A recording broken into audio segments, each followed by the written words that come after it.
लोकसभा चुनाव से करीब 4-5 महीने पहले बिहार की सियासत में बदलाव हुआ है।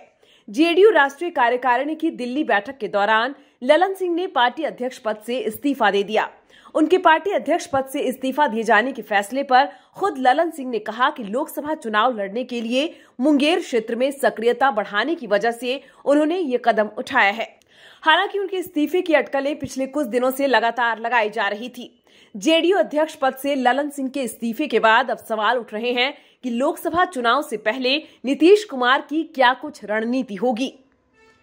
क्या नीतीश अब लालू यादव का साथ छोड़ देंगे या फिर इंडिया गठबंधन के साथ बने रहेंगे?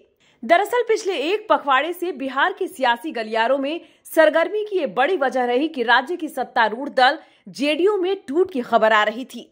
लोकसभा चुनाव ठीक 4 महीने के बाद होना है। बिहार में लोकसभा की 40 सीटें हैं। पिछली बार के चुनाव में नरेंद्र मोदी का नाम और चेहरा था। साथ ही नीतीश कुमार के काम पर बड़ी कामयाबी मिली थी। उस दौरान नीतीश कुमार एनडीए का हिस्सा होकर चुनाव लड़े थे। 40 लोकसभा सीट में से बीजेपी को 2019 लोकसभा चुनाव में 39 सीटें मिली थी। एक सीट कांग्रेस को मिली थी, जबकि राष्ट्रीय जनता दल का बिहार में खाता भी नहीं खुल पाया था।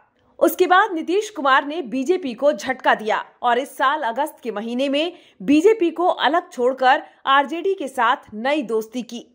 कांग्रेस के साथ हाथ मिलाया। पूरा विपक्ष एकजुट हो गया और इस वक्त बिहार में महागठबंधन की सरकार चल रही है।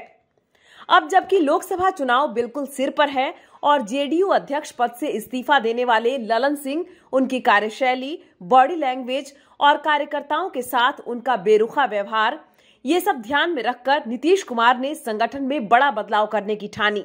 इसी के तहत ललन सिंह से उनका पार्टी अध्यक्ष पद से इस्तीफा लिया गया है। इससे पहले कई तरह की चर्चा थी कि ललन सिंह के साथ नीतीश कुमार का मनमुटाव हो गया है। जब जेडीयू राष्ट्रीय कार्यकारिणी की बैठक में हिस्सा लेने के लिए बिहार से नीतीश कुमार दिल्ली निकल रहे थे, उस वक्त गुरुवार को मीडिया की तरफ से उनसे सवाल किया गया। पिछले करीब एक पखवाड़े से नीतीश कुमार लगातार मीडिया के साथ बात करने से परहेज कर रहे थे। नीतीश क्यों कर रहे थे मीडिया से परहेज? जब नीतीश कुमार से ये बात पूछी गई कि क्या आप जेडीयू के अध्यक्ष बनने जा रहे हैं, तो उन्होंने ना में नहीं जवाब दिया। उन्होंने कहा था कि सब कुछ नॉर्मल है, आप चिंता मत कीजिए।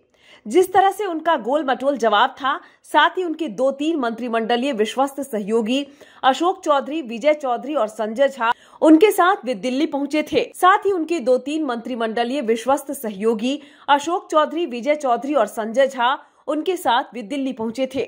राष्ट्रीय कार्यकारिणी से ठीक पहले लगे पोस्टर में ललन सिंह की तस्वीर जब नहीं दिखी, तब ये बात पूरी तरह से साफ हो गई थी कि जेडीयू की कमान नीतीश कुमार लेने जा रहे हैं। ये इस बात का संकेत भी है कि जेडीयू अध्यक्ष पद से ललन सिंह को हटाने का पार्टी ने मन बना लिया था और सिर्फ औपचारिक घोषणा ही बाकी रह गई थी।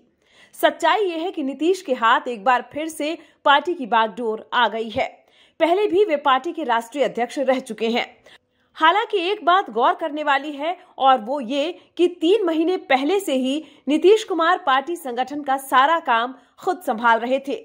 जेडीयू के अभी 16 लोकसभा सदस्य हैं। नीतीश ने सभी लोकसभा और राज्यसभा के सदस्यों के साथ 1-to-1 बातचीत की। इनमें राज्यसभा के उपसभापति हरिवंश भी शामिल थे।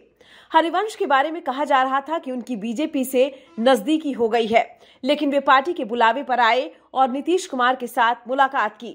उसके बाद जिला अध्यक्ष, प्रखंड अध्यक्ष और विधायकों के साथ नीतीश कुमार ने बैठक की।